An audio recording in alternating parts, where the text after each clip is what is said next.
I've raised my brow at a lot of things you've done, but never in my wildest dreams did I think you were capable of something so blasted stupid.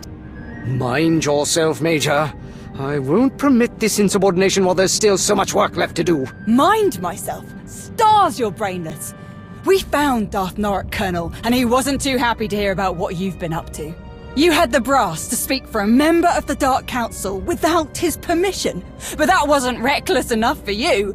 Not telling anyone that Norok was missing. Forging his orders. And the best part's gotta be how you dragged us into your stupidity. I know Norok was a pain, sir, and I know he was keeping you from supporting the Empire the way you thought was right. I might have understood if you had just told me about all of this from the start, but you lied to me, and that I don't understand. Falsifying the word of a Sith is a serious transgression, Colonel, and you put everyone at risk.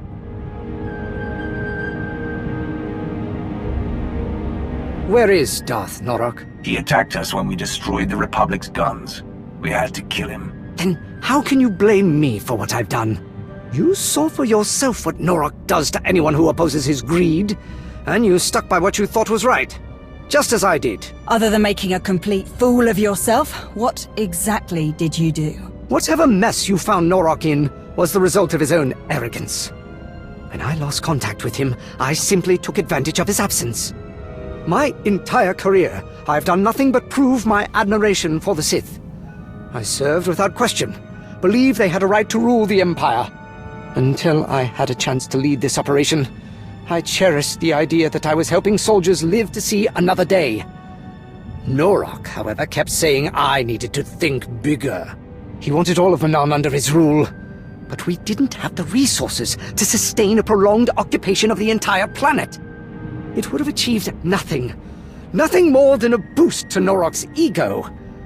I refused to sacrifice faithful citizens of the Empire for something so irresponsible.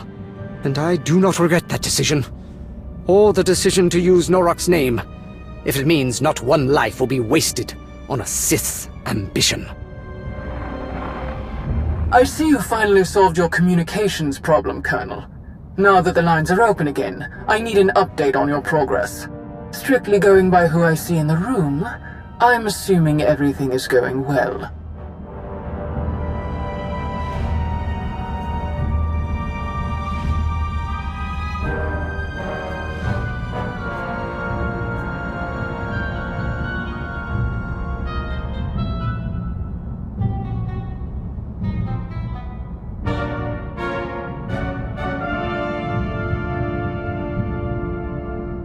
Unfortunately, Lord Provost, that is not the case.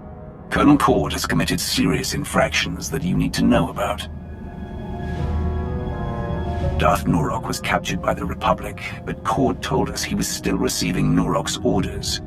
We could have rescued Norok if Cord hadn't spent the whole time pretending to be him. That is disheartening news, Colonel. I thought you knew better.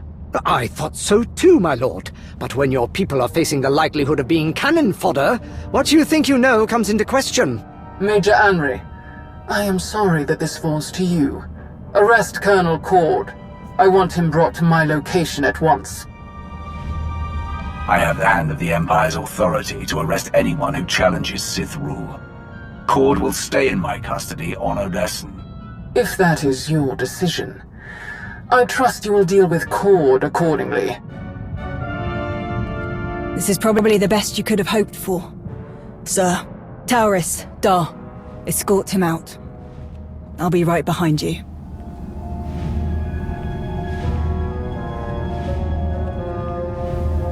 Major Henry, I need you to oversee things on Manaan. Not for long, just until I send someone else to lead this operation. I will be in touch.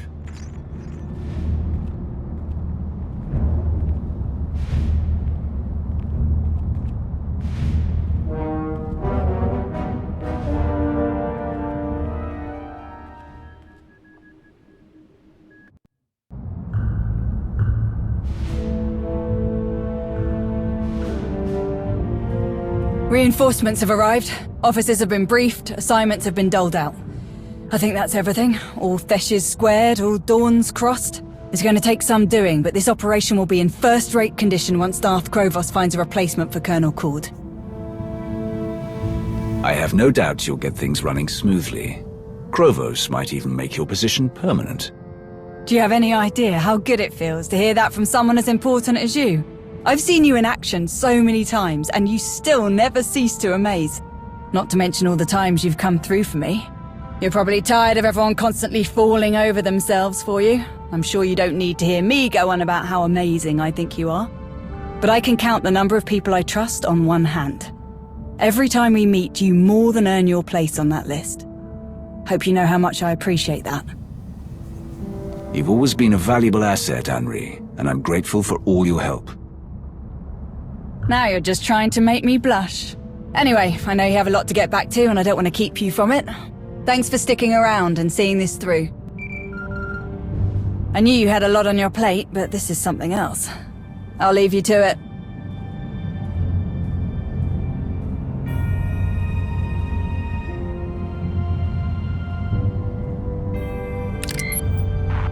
Hey, Commander. I hear the situation on Manaan's getting pretty hairy. Lots of chatter about one of our weapon systems going dark. Is everything okay down there?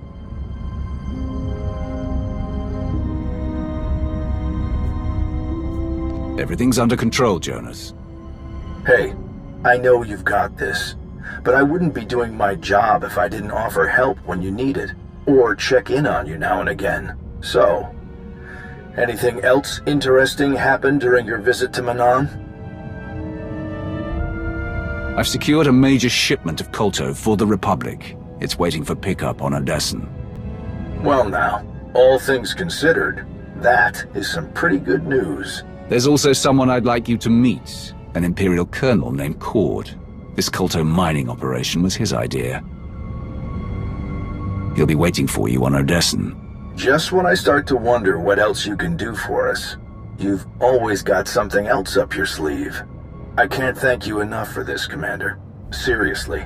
Master Saldaron is chasing down some leads on Darth Malgus right now, but when she's back, I'm sure we'll have another update for you. All right. I'll keep my eyes open for any other useful information until then. That's always appreciated. Until next time, Commander.